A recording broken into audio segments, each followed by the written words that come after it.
All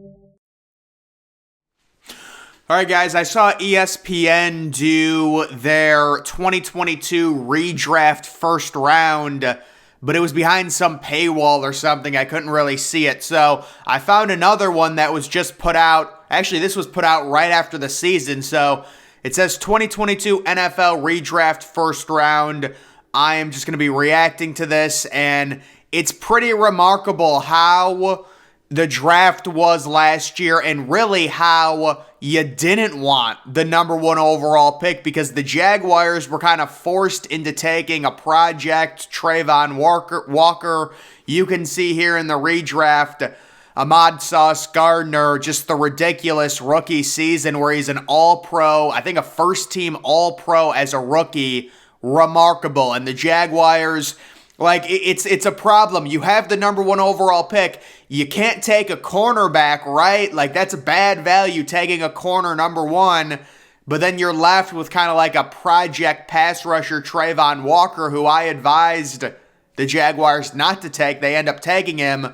And you can see, Sauce Gardner number one in the redraft. Aiden Hutchinson still goes number two. Aiden Hutchinson had a nice season with 9.5 sacks. He was very inconsistent, but you're going to get that with a rookie player. So Aiden Hutchinson, a lot of people had him as the number one overall player. He ends up going number two in this redraft.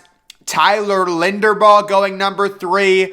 Not sure I understand in a redraft a center going number three to Houston when you've still got Garrett Wilson, players like that. I mean, Tyler Linderbaugh, I guess he was good, but it wasn't like he was Quentin Nelson as a rookie. So, yeah, I don't know about that one. Kenny Pickett at number 4 to the Jets. So, I guess the Jets need a quarterback. This would be a bit of a downgrade, probably. The book is still out on Kenny Pickett. We're really not sure if he's a franchise quarterback. I guess he showed some things. I think he has a limited arm talent, but he is a little mobile. We'll see what happens with Kenny Pickett. Garrett Wilson at number 5. Garrett Wilson is a superstar. I said he was the number one receiver. Could you imagine the Giants? Really, this is what the Giants should have done. Let's be honest. I understand Thibodeau, Evan Neal. You're picking for needs. You need to get good defensive and offensive linemen. But sometimes there's talent that's just too good to pass up on. Garrett Wilson should have never made it. I think he was number 10 to the Jets. Ekwonu at number 6. So they still have the Carolina Panthers taking Akeem Ekwonu, who was pretty good his rookie year and who should only improve. Akeem Ekwonu is a guy you build your offensive line around. Certainly a good pick by the Panthers. Woolen at number 7. So Woolen, I think, was a 4th-round pick. Very talented, uber-athletic cornerback from UTSA that I really liked. And you can see a 4th-round pick turns into the number 7 overall pick in a redraft. That is a phenomenal job by the Seattle Seahawks. Thibodeau goes number 8 in this redraft. So, yeah, I think Thibodeau might have been like a top 4 or top 5 pick if he was not injured. He had a really good pressure rate, but the problem was he was injured. Charles Cross still goes number 9 to Seattle. Seattle had a really good draft with Woolen, Charles Cross, Kobe Bryant, and you can see Cross had a very nice rookie year. He's probably going to be a franchise left tackle. The Jets taking Drake London at number 10. You really got to feel bad for Drake London. I mean, they didn't throw the ball. When Marcus Mariota was starting for Atlanta, they just refused to throw. I don't know why. I guess because but it's like, I just don't know what the Atlanta Falcons were doing. What was the point of this last year? You weren't bad enough to get a top 3 or top 4 pick to take a Bryce Young or a CJ Stroud, but you weren't good enough to have any sort of chance to make the playoffs, and you didn't get enough of a look at Desmond Ridder to see if he's your future or not. You've completely wasted a season. Everyone within Atlanta's front office should be fired for the way they handled last year. They just wasted it. There was no development. I do like Tyler Algier, the running back, the rookie running back. Number 11, New Orleans still takes Chris Olave. He's a stud. Trent McDuffie goes number 12. Really? Boy, that must be a weak rookie class if Trent McDuffie is going 12. He only played 11 games, but was more than solid. He was okay. I wouldn't say he was decent. So they have the Lions taking McDuffie. They have the Philadelphia Eagles taking Jalen Pitre, the safety from Baylor. Where was he drafted? Was he drafted in the second or third round for Houston? Oh, that's a good pick for Houston if he's all the way up to number 13. Trayvon Walker, the number 1 overall pick, falls to 14. And yes, I agree. This just feels right for Walker. And it says he will be a superb player in the future. I don't know about that. He's a project who never should have went number 1 overall. Let's just call it what it is. George Pickens at number 15. Yeah, George Pickens got picked way too low. Brock, and that's due to like some off-the-field stuff, I think, with him. Brock Purdy at 16. I think Brock Purdy, his best NFL season is behind him. Really, I do. To me, I think everything aligned well for Purdy. Now he has a crazy injury.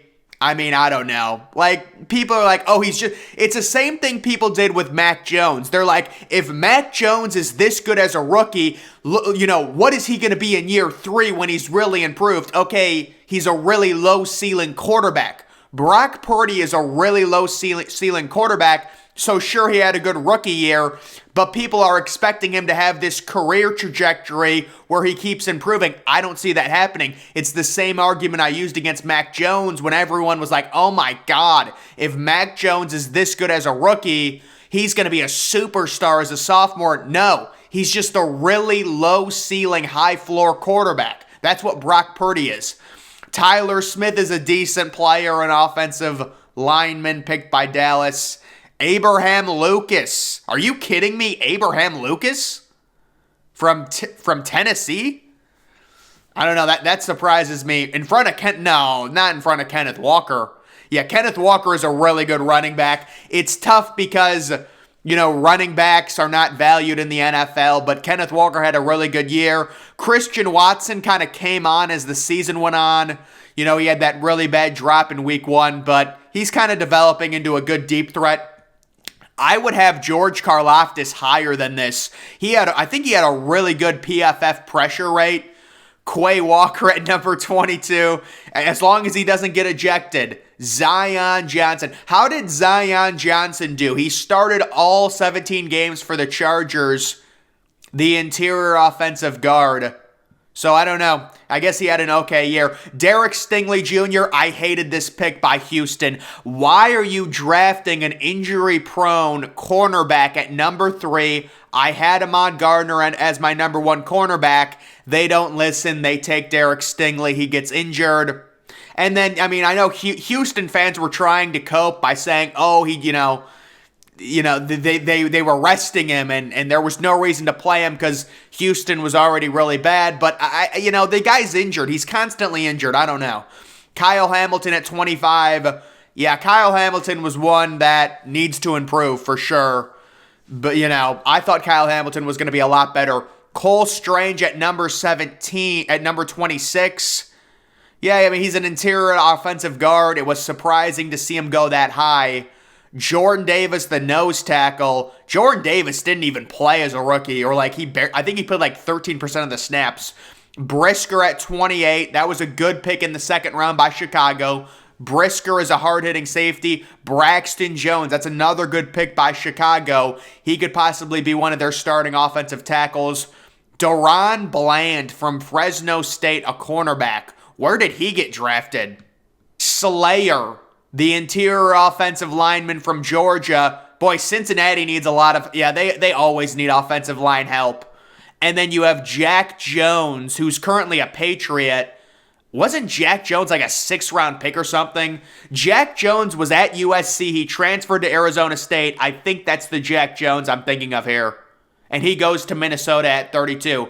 Players just missing out.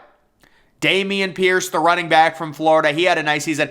Likely the tight end from Coastal Carolina was really good with Baltimore. Jahan Dotson, I think, is going to be really good. Alec Pierce as well. any other players on this list. What about Marcus Williams? Was Marcus Williams from Houston a rookie? Jermaine Johnson was horrible. I said Jermaine Johnson was going to be bad. He had 1 sack and like, I don't know how many tackles, but they have a fullback on this list for a first rounder?